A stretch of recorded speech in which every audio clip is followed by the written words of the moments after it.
Good morning, good evening, good afternoon, whenever you are listening to this.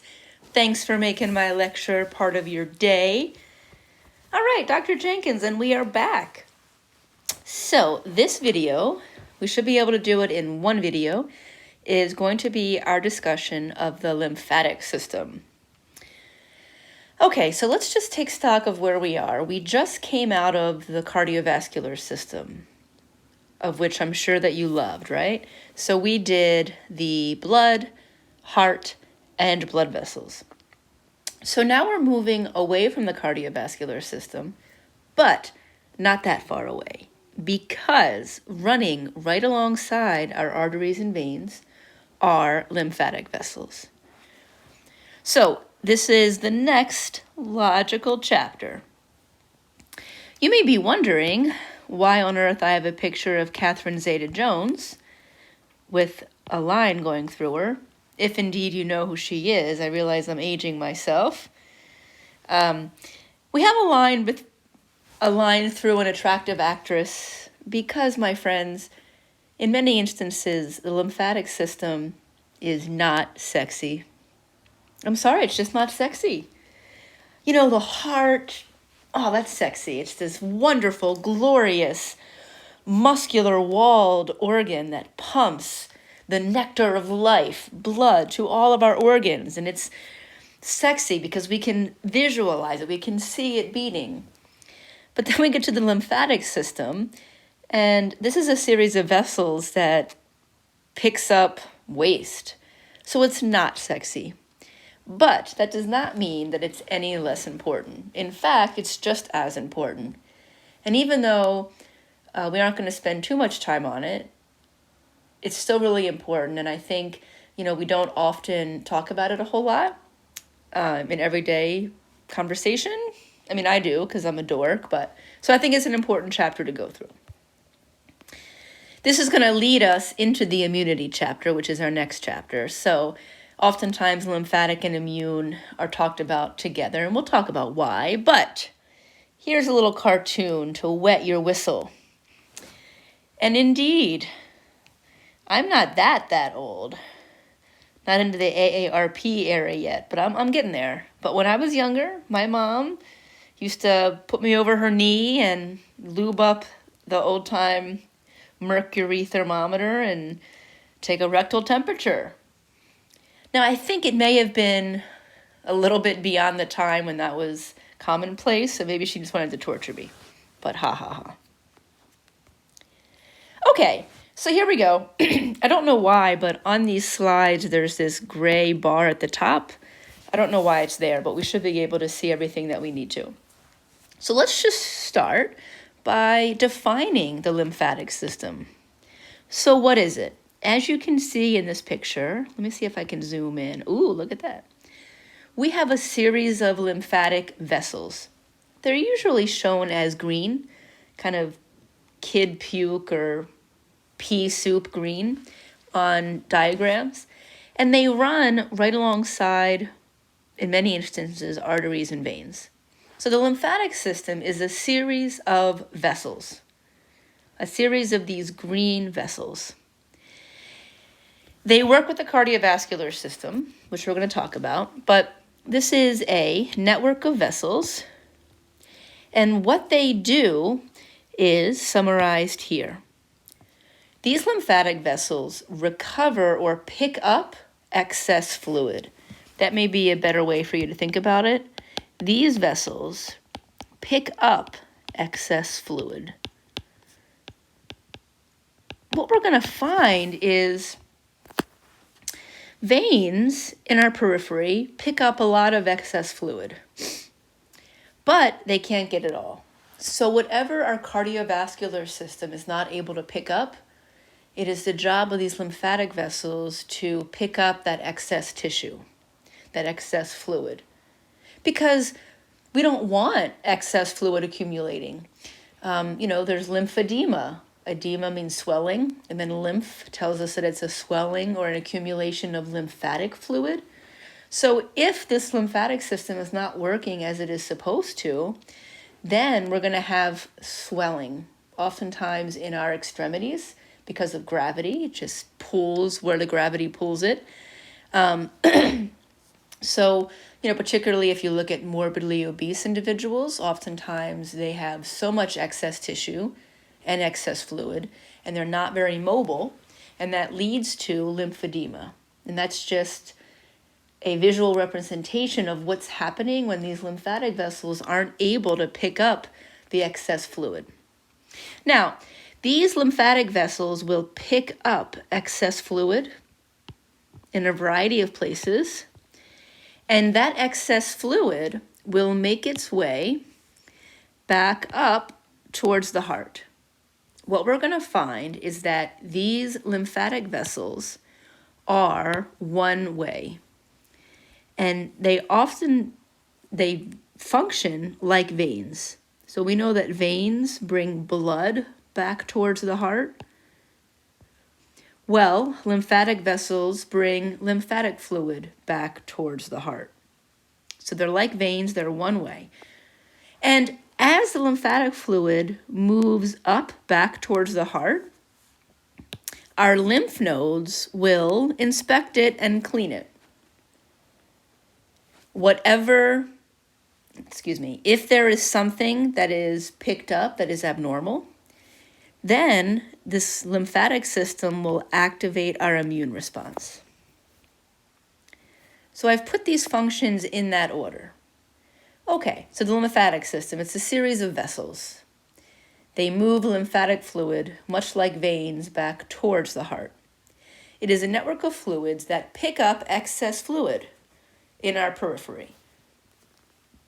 Right? These lymphatic vessels pick up excess fluid that the veins and cardiovascular system weren't able to. As that excess fluid moves up towards the heart, that lymphatic fluid will be filtered and it will be inspected. And if there's a foreign agent, a bacteria or virus, then the lymphatic system will activate the immune system. All right. Now, this bottom point, I do want to just put it out there. So we will talk much more about this when we get to the digestive system. There's a secondary function of the lymphatic system. What I've done up here is the primary function. Well, there's a secondary function, and in the GI tract, what we're going to find out later is that a certain specialized type of lymphatic vessel helps to absorb fats in our digestive tract. So just know that that also exists as a secondary, kind of separate from the above functions. There's a specialized type of lymphatic tissue that can assist with fat absorption. It's absolutely necessary, but we'll spend much of our time talking about that in the digestive system. So here I'm repeating what I've already talked about. This was the secondary function, that there's a specialized type of lymphatic tissue that can help with fat absorption in the small intestine. By the way, that specialized lymphatic tissue is called lacteals. You don't need to know that for now, but that's the word that we'll see later. And of course, the primary function that we focused on is that these lymphatic vessels pick up excess fluid. The capillaries in the veins, more the capillaries, are going to absorb most excess fluid. So when we talked about capillary exchange, we talked about that excess fluid, that bulk fluid being moved via hydrostatic and osmotic pressures. I told you that was going to come back to us. Well, capillaries can absorb most of the fluid, but not all of it. So that means that about 15% of that excess fluid is being reabsorbed into the lymphatic vessels. Have an idea of those numbers. Most of that excess fluid is reabsorbed via the cardiovascular system. However, around 15% of excess fluid in our periphery is reabsorbed into lymphatic vessels. And that is not an insignificant amount, as my example with the lymphedema points out. If even 15% of excess fluid, if not recovered, can lead to significant swelling. As that fluid, after it's recovered into lymphatic vessels, as that lymphatic fluid travels back up towards the heart, it goes through lymph nodes where it's filtered, and if something foreign is picked up, then the lymphatic system will activate the immune response. Okay, here's just a picture to give us a sneak preview into what we'll talk about later. So remember I said as a secondary function, we have these specialized vessels called lacteals. The lacteals are these green vessels, and this is the small intestine, and these are the villi of the small intestine wall. Well, what we're going to find out later is that fat, when fat gets absorbed through the small intestine wall, it goes into these green vessels. Whereas carbs and protein, when we absorb them through the small intestine wall, will go into the blood vessels. All right, so here's an up-close look at that fluid recovery. And here we see a full picture, because before, let me remind you, my friends, we talked about the capillaries. So what I'm tracing in white is the capillary bed. So we introduced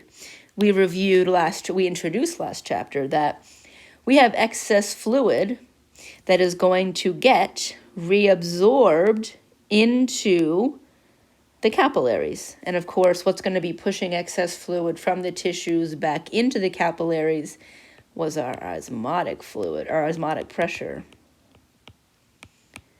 So that's a review. But now what I'm pointing out is whatever doesn't get reabsorbed into the capillaries will get reabsorbed. Let me use green so I can be consistent. Whatever fluid is not able to be absorbed into the capillaries will get absorbed into the lacteals. You'll notice a couple structural differences.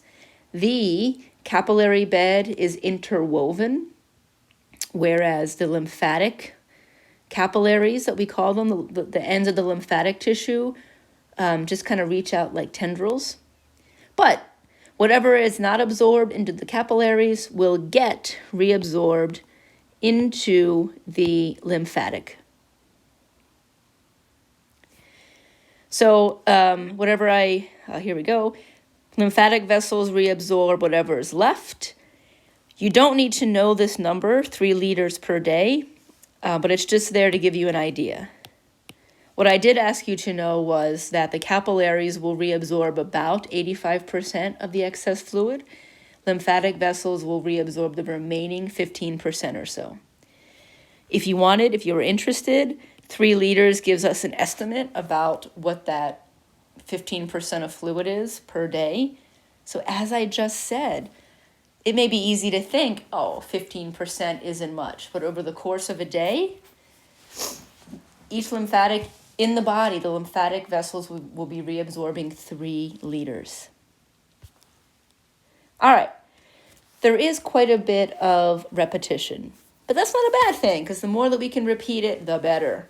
So I've done another slide here to put it all together for you. So, number 1, these lymphatic vessels pick up excess fluid that the blood capillaries do not pick up. As that fluid makes its way back towards the heart, it will be filtered at lymph nodes. And if any type of foreign agent, bacteria or virus, is identified, then these lymph nodes will activate the immune system. Here is something that I'm adding. Once we get back towards the heart, any lymphatic fluid that was not filtered out by our lymph nodes empties into the subclavian vein. And I'll show you a picture in a minute. So, we've already outlined this. We have these lymphatic vessels.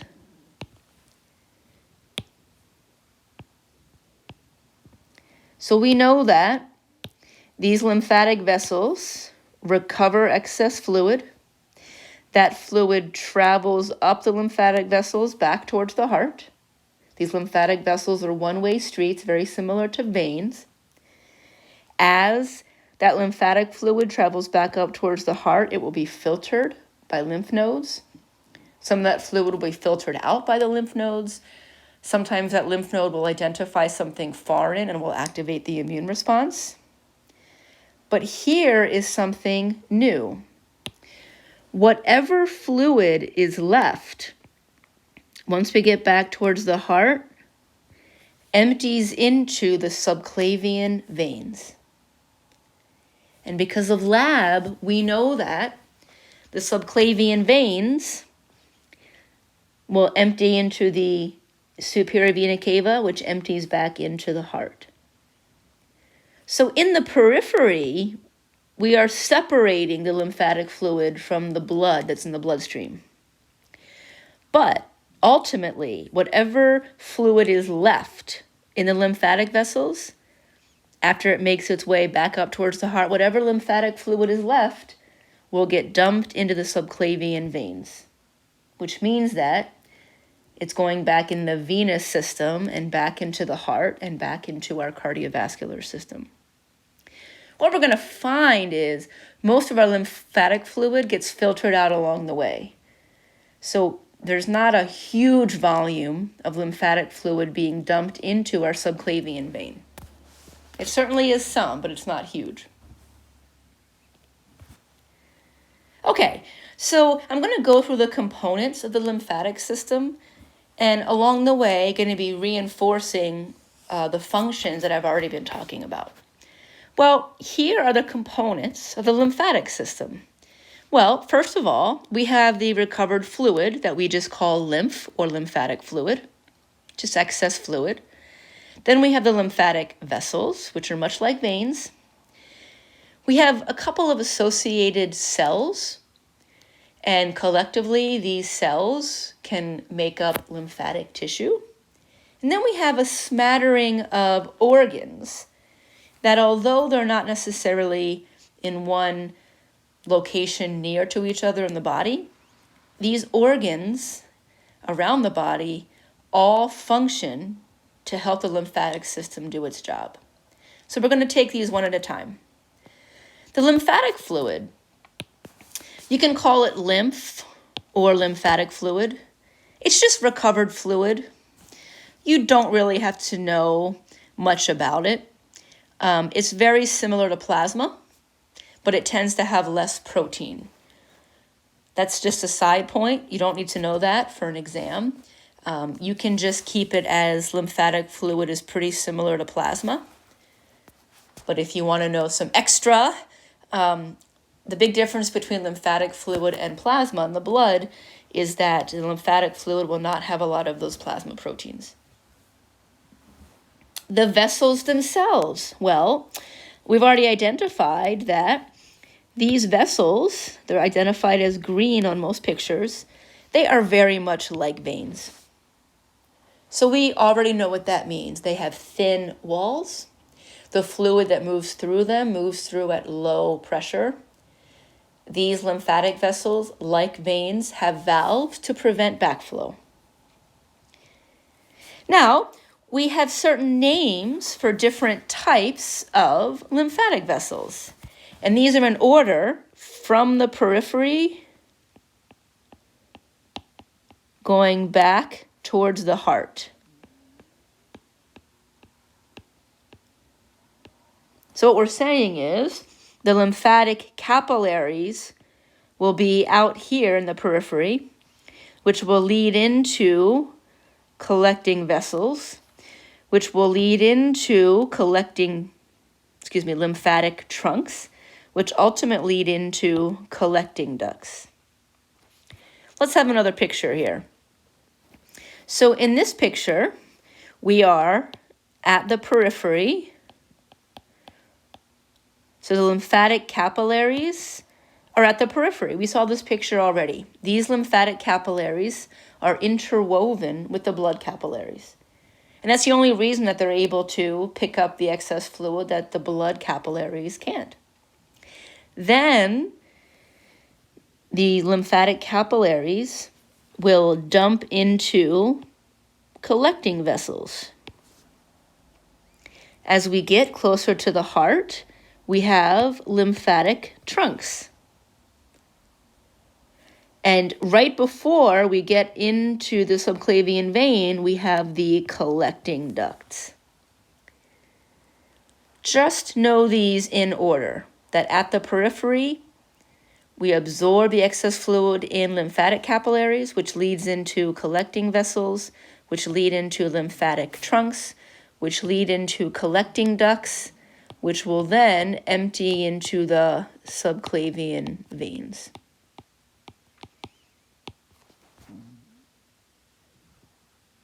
All right. A reminder, here we can see the lymphatic capillaries. I've already said that they are closed at one end. That is different from the blood capillaries. The blood capillaries are connected, right? But if you look, the lymphatic capillaries just kind of jut out. So they're, in essence, closed at one end. They're like little tendrils that weave in between the blood capillaries. What I want to point out that's really important. I mean, this is sexy, isn't it? Talking about excess fluid. Come on, you know it is. What's really important about these lymphatic capillaries is that they are more permeable than blood capillaries. My people, my friends, they have to be more permeable than blood capillaries. Whatever fluid, sorry, I'm ahead of myself here. I get so excited. Whatever fluid, so we know that about 85% of the excess fluid is going to be absorbed back into the capillaries. Well, that remaining fluid, we have to make the lymphatic capillaries more permeable because that makes it easier for the fluid that wasn't able to be picked up by the blood capillaries. It makes it easier for that fluid to be able to go into the lymphatic capillaries. So it has to be this way. And this picture down here, excuse me, is trying to show you these openings. So there's these, these anchoring filaments that you don't need to know. But the idea is they work to make a bigger pore. And that makes it easier for excess fluid. It makes it easier for excess fluid to come in. Okay, so these lymphatic capillaries are closed at one end. They weave in between the blood capillary. And the lymphatic capillaries are more permeable than the blood capillaries. They have to be. The job of the lymphatic capillaries is to pick up what the blood capillaries can't. So the only way to really do that is to make the lymphatic capillaries more permeable.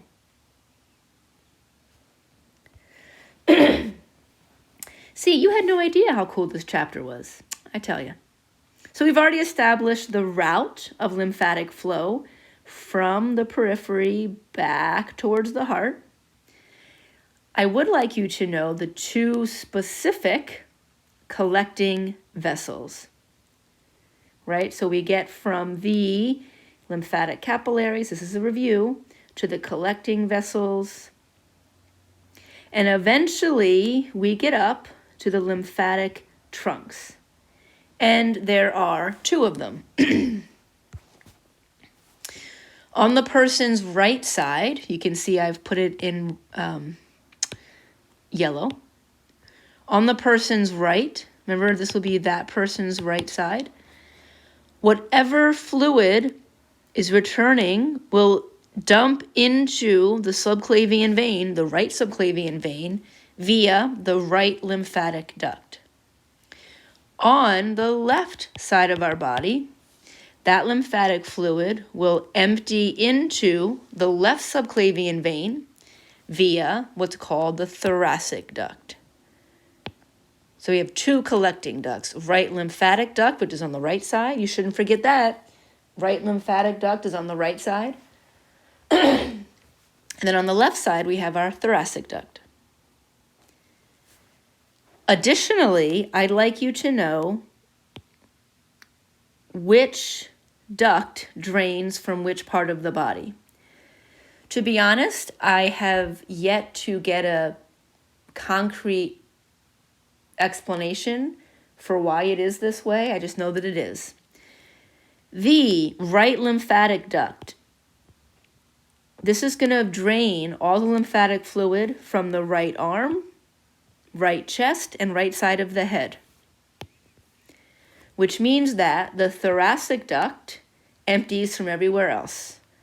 Entire lower body, and then left side of the heart, chest, and head. It might be easier just to memorize one. Have you ever done that as a little study trick? Well, if I just memorize one, okay, right lymphatic duct. Well, it's on the right side, so it's going to empty into the right subclavian vein. I got it. But the right lymphatic duct is going to be collecting lymphatic fluid from the right arm, right chest, right head. Everything else. So if I memorize the right lymphatic duct, I don't need to memorize anything else because the thoracic duct, the other one, drains from everywhere else. All right. Good. Here's an up-close look at those collecting ducts. So you can see how the right lymphatic duct will bring whatever's left into the subclavian vein, which goes into the superior vena cava, and then will empty into the right atrium. Whereas on the left side, the lymphatic fluid from the entire lower body, left side of the chest, left arm, and left side of the head, empties into the left subclavian vein through the thoracic duct, which will then, of course, also join into the superior vena cava into the heart. Okay, so when we talk about lymphatic fluid flow, that's quite an alliteration, lymphatic fluid flow, When we talk about how the lymphatic fluid travels up through lymphatic vessels, it's very similar to veins. So we know that there are valves to prevent blood flow.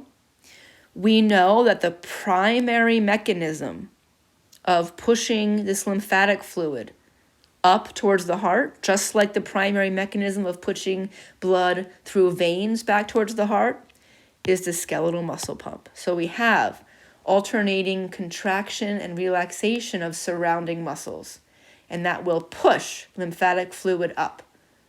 And then the valves will come down to prevent backflow. What I want to point out, lymphatic fluid travels at even lower pressure than veins. We know that veins, the blood travels through them at a very low pressure, but this lymphatic fluid travels at an even lower pressure. So this is yet another reason why, in certain situations, lymphatic fluid can accumulate, especially if you're not working your muscles. So I mentioned, morbid obesity as an instance where someone might get lymphedema. It could also happen after someone has surgery and they're not able to move a limb, particularly if they just had surgery and they go on an airplane, where the pressure, the cabin is pressurized and they're not able to get up and move around. If you're not able to get up and move around, there's no skeletal muscle pump. But you already knew that because you had such a great instructor from before. All right, here is our picture of a cadaver crotch. Hopefully you're not eating right now.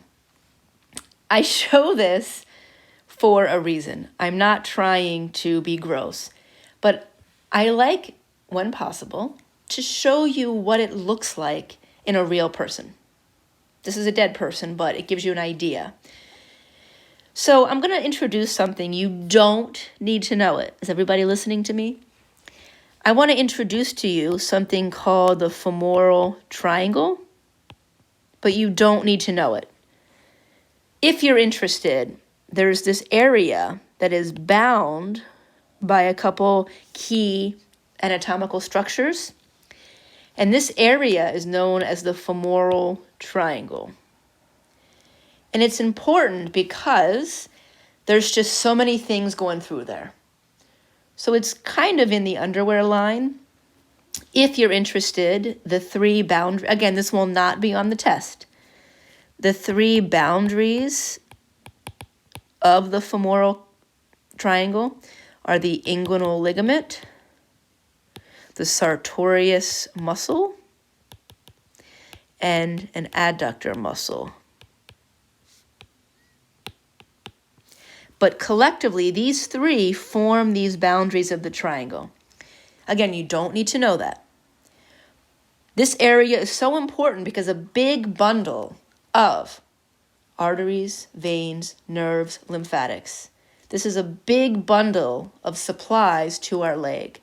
And it can be quite superficial. So you're probably familiar with the fact that we have an artery here. So it's possible to feel a pulse in the femoral triangle. So here we can see the femoral artery. Well, guess what? Where there's an artery, there's a vein. So we also have the femoral vein.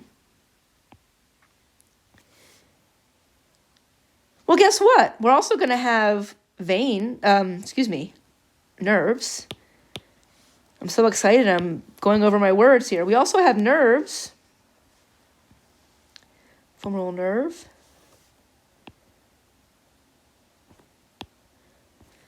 So you can see that in the body, all these things travel together. And a great example is the big bundle of arteries, veins, nerves, lymphatics that run through our femoral triangle. Now what I want to point out, of course, would be the lymphatic vessels. These lymphatic vessels are harder to see. We already know from lab, right? We looked at the cat in the lab video. It's fairly easy to identify arteries and veins. Arteries and veins, yeah. And even nerves. We can see nerves pretty well. But, you know what? I colored the wrong thing with the vein. I got to fix myself here or else I won't be able to sleep at night. The femoral vein is this big boy, right? We know that veins have a larger volume. Yeah. It's not as easy to see the lymph nodes or lymphatic vessels, but in this picture, we can. So we can see these arrows are pointing to some of these lymph nodes. Check it out. They're smaller. Okay? But like everywhere else, these lymph nodes and the lymphatic vessels that feed them run right with arteries, veins, and nerves. All right. I've already mentioned to you lymphedema, so just make sure that you can define that. So this would be an accumulation of fluid due to the lymphatic system not being able to do its job properly. It results in swelling, more typical to occur in the extremities because of gravity, more typical to occur when someone's not using that limb very often, because then they're not using their skeletal muscles, which we know is the primary way that we're able to move fluid through the lymphatic vessels. This is different from elephantiasis, by the way, which you may have heard of. That's more of a tropical disease that can also result in severe localized swelling, but it's different from lymphedema. Lymphedema is when the lymphatic vessels are not able to effectively do their job. And if they can't pick up excess fluid, then that excess fluid accumulates. Means of treatment for this would be to move your skeletal muscles, sometimes massage, as that picture at the bottom is showing you, or a compression sleeve or sock.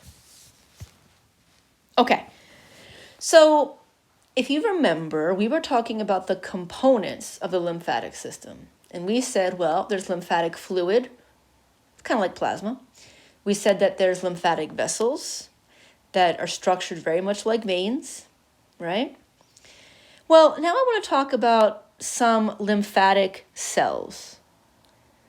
So there's particular cells that will play a role in our lymphatic system. And one of them we already know. Isn't that wonderful when you already can remember something? We talked about lymphocytes. Lymphocytes are a type of white blood cell.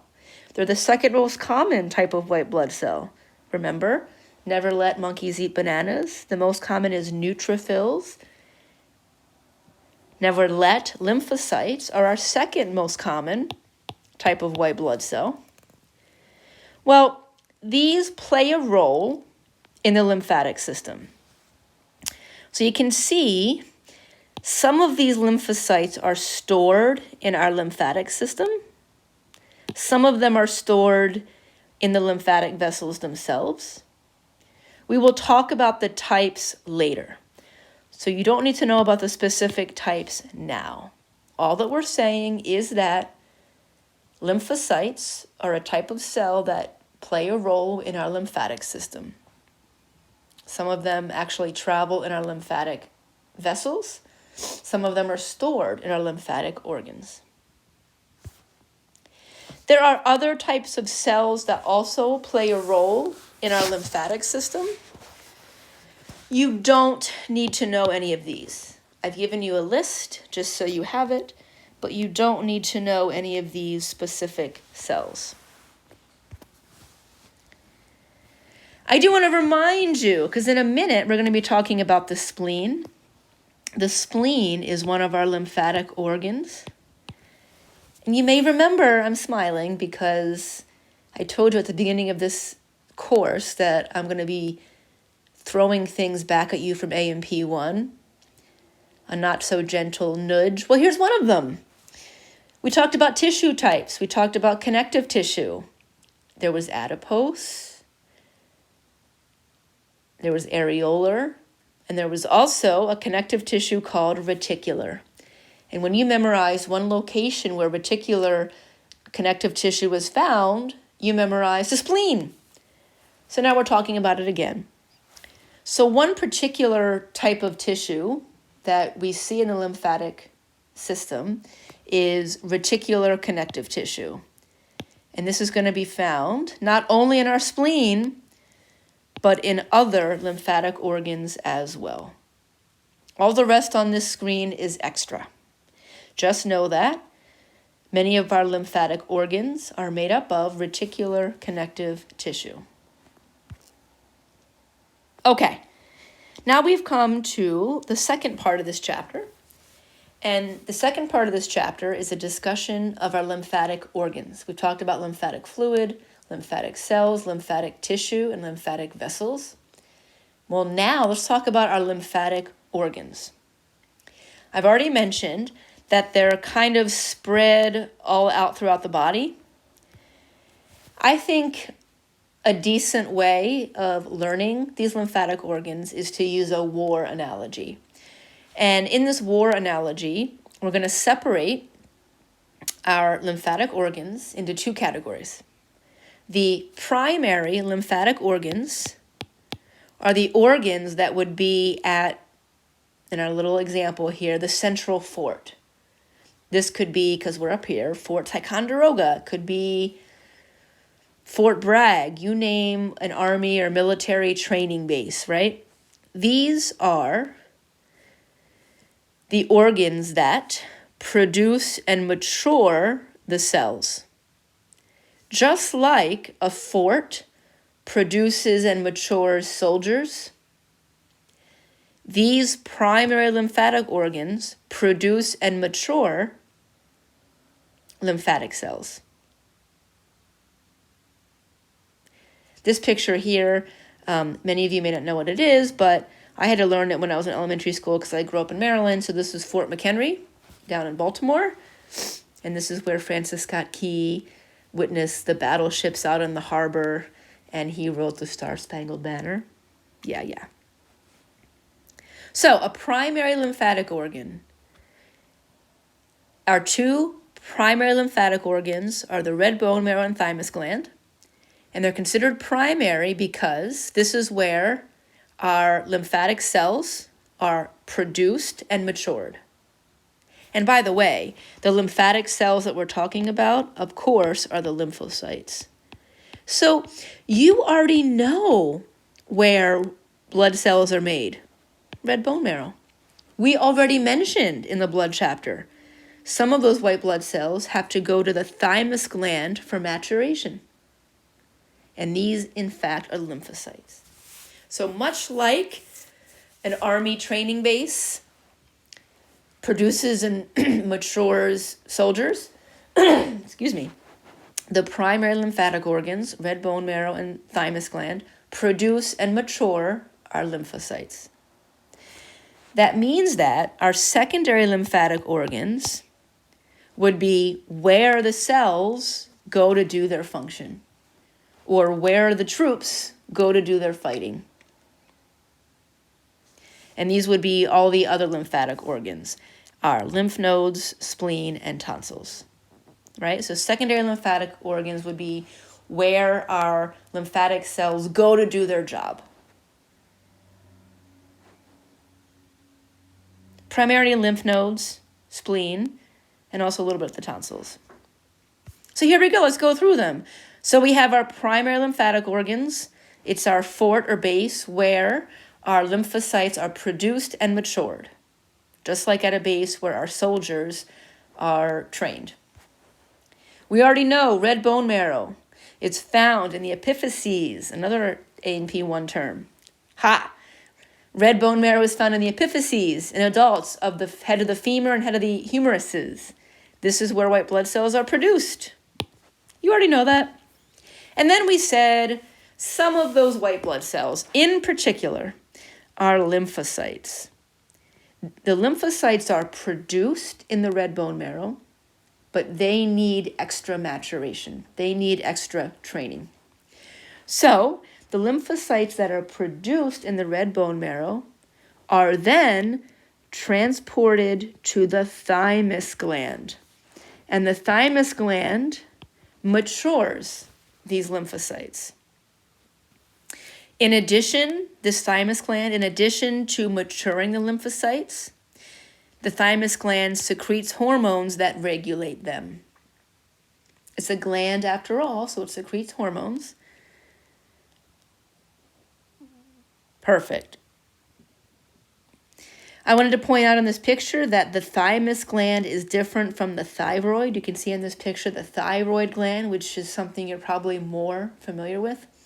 The thyroid gland is higher in our throat, around our trachea. The thymus gland is right above our heart. Something else I want to point out is this thymus gland is large in children, but it gets smaller as we age. If we were in class, I would ask the question out loud, why is this? And then students would look at me, and there would be an awkward silence.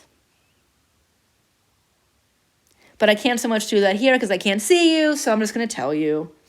The reason why this gland is big in children is because during adolescence is when you're still building your immune system. So when we're still young, we're growing, we're building our immune system, we need to keep producing white blood cells.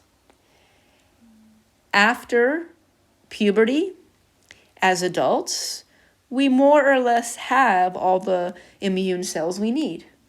So we don't need to produce as many. And as we get older, the thymus gland gets very small because we don't really produce that many new white blood cells at all. Okay, here is some information about the thymus gland. You do not need to know this, mostly. I just wanted to point out that there's an outer region called a cortex, inner region called a medulla. And I did want to point out something interesting. In A&P1, we talked about a place where there's a blood barrier.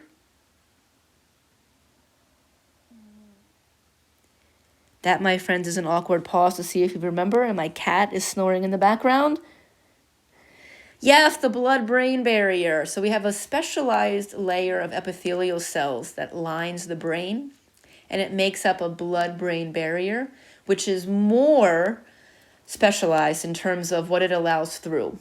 Well, there's a similar arrangement here. And I just want to point this out because this tells us how important it is for the thymus gland to be able to do its job uninterrupted.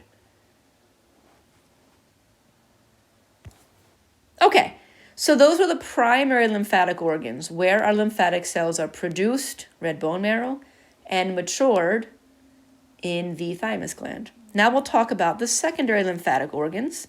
This is where our lymphatic cells go to do their job, just like a trained soldier can now go off to battle. So our most numerous lymphatic organ would be lymph nodes. And in this picture, we can see a bunch of little pea-shaped things. These are the lymph nodes. Lymph nodes form clusters in our body. And we can see where these bigger clusters are. So you should know that. Where do we see these bigger clusters? In our axilla or armpit, in the femoral region, the femoral triangle. We can also see some in our chest and in our neck. So we have lymph nodes everywhere, but they tend to cluster in higher amounts in certain areas. What is the job of these lymph nodes? They filter lymphatic fluid. Same thing here. They filter lymphatic fluid, and if there is something abnormal, then they will activate the immune system. So as we've been talking about, lymphatic fluid gets absorbed into the lymphatic system, and then it travels back up towards the heart. And as it does, it gets filtered again and again and again at lymph nodes. So lymph fluid is filtered many, many times. It's not like lymphatic fluid just gets filtered through one lymph node on its journey back towards the heart. No, no, no.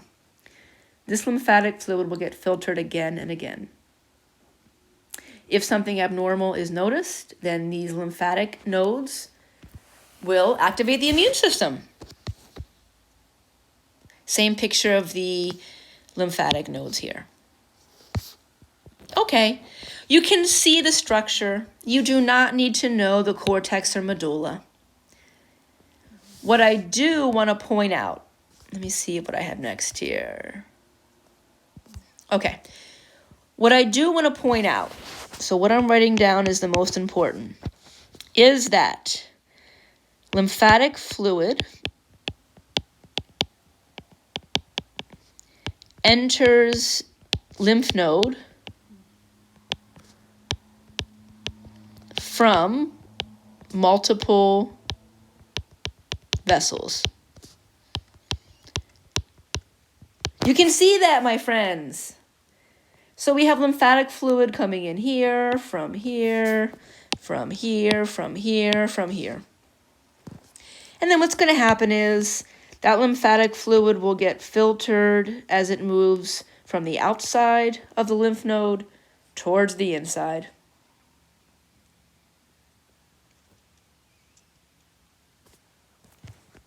Here's a real picture. Great. This is showing you the flow. These arrows didn't come up. You do not need to know the flow. What I do want to point out, though, is this. So I've already established this lymphatic fluid is going to enter a lymph node from many vessels. Lymphatic fluid gets filtered from the outside towards the inside of the lymph node. And I really like the Merriam textbook talks about this. They give the analogy that this lymphatic filtration occurs kind of like a coffee pot percolating, which is to say that it is, let me use black, that it is slow. Drip, drip, drip, drip. Right? So maybe a better way of doing this down below here would be filter, drip, drip, drip, drip. A slow, steady percolation. They actually use that word in the textbook. I point this out because this is very different from, say, the kidneys. The kidneys will filter fluid kind of like a kitchen strainer where you're making a pot of pasta in boiling water. And when you want to separate or filter the water from the pasta, you just pour it in one big whoosh into the strainer. So it's much different. So just think about these lymph nodes kind of like a coffee pot percolating, slow, steady. Okay, another lymphatic organ is, of course, the spleen. You already know where it's located. Upper left quadrant, right? So here we've pulled out the liver. The liver would be up here. The stomach would be up here. We've pulled those out. What a great view of the pancreas, by the way. Sometimes you don't get a good view of the pancreas, but there it is. What a great view also of the descending abdominal aorta and the inferior vena cava. So cool. Okay. Well, here we see the spleen. Upper left quadrant. The functions of the spleen are storing blood. This is why it's so dangerous if it gets damaged, because you could have severe abdominal bleeding, you could die. But one of the other functions of the spleen is that it filters blood. And if something abnormal is noticed, it will activate the immune system.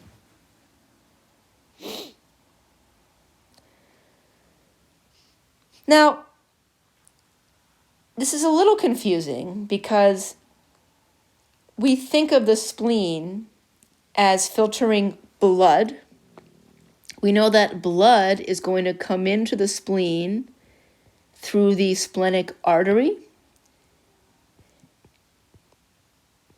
And we're talking about blood, right?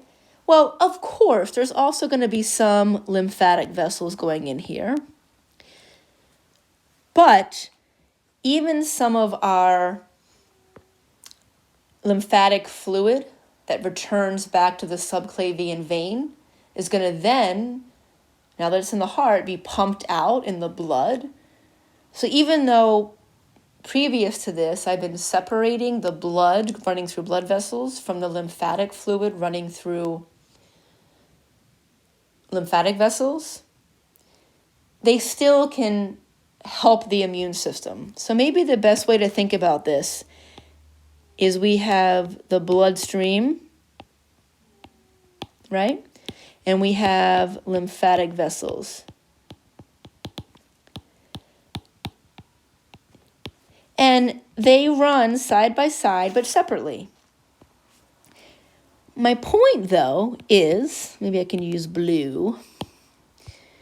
We can have lymphatic fluid, or, yeah, I'll keep it at that. We can have some lymphatic fluid or cells in both. Now, of course, the lymphatic vessel is all lymphatic fluid. What is going to filter lymphatic fluid in the lymphatic vessels? The lymph nodes, which we just talked about. So as lymphatic fluid is traveling back up towards the heart, that lymphatic fluid gets filtered again and again by lymph nodes. Even though the blood is mostly transporting blood, let me put bloodstream. Even though our bloodstream is mostly transporting blood, that doesn't mean that there's not some lymphatic cells thrown in there for the reasons that I just said. That some, not much, but some lymphatic fluid will be dumped back into the subclavian vein. That's the bloodstream, folks. So the heart's going to then pump out some of those lymphatic cells through the blood. So the spleen is where we filter these lymphatic cells that may get into the bloodstream. And by the way, the spleen filters the blood cells too, because this is a place where red blood cells that are broken down will first be disposed of. But the spleen can also filter out these lymphatic cells. All right. Okay, we're going to keep the structure of the spleen alarmingly simple. Guess what? In the spleen, we have areas that are called red pulp. And on this histology slide, they stain more red. Then we have white pulp. White pulp is everything else, which means it's not red. Wouldn't it be great if everything in the body was labeled this way? Well, guess what? The red pulp, given the color, this is why it looks more red. This is where we have more of the store's blood function. So in the parts of the spleen that are considered red pulp, these are the areas of the spleen that are storing blood. In the areas of the spleen that are considered white pulp, this is where we have our white blood cells, which include our lymphocytes. So this is where we're going to monitor the blood for bad things and activate the immune system as needed. When you get a question about this on our next exam, ladies and gentlemen, you're going to be able to remember it quite easily because the red pulp stores red blood cells. Red pulp, red blood cell storage. Whereas the white pulp contains our white blood cells that detect bad things and activate the immune system. I already mentioned about the spleen, why it's so dangerous if it's damaged. Because it stores blood, if it's damaged, you could have severe bleeding. Here are pictures of severe bleeding. Okay. The last little organs that can be associated with the lymphatic system are tonsils. So we've talked about, for our secondary lymphatic organs, the lymph nodes, the spleen, and now I'm talking about the tonsils. You know about tonsils. There are these patches of specialized tissue in and around the mouth. Make sure you know the 3 different types of tonsils. The function of the tonsils is to trap bad things. So included in this tonsil tissue, because they're patches of lymphatic tissue, they're patches of lymphocytes. Wouldn't it make sense that we have white blood cells right at areas that are indirectly open to the outside? Just think of the bacteria that can just enter your nose and your mouth just from opening your mouth, just from breathing in. So it makes perfect sense that at these areas that are very close to our entrances and exits to the outdoors, we have these patches of lymphocytes because we know that this is going to be an area where we do have a lot of exposure to bad things, right?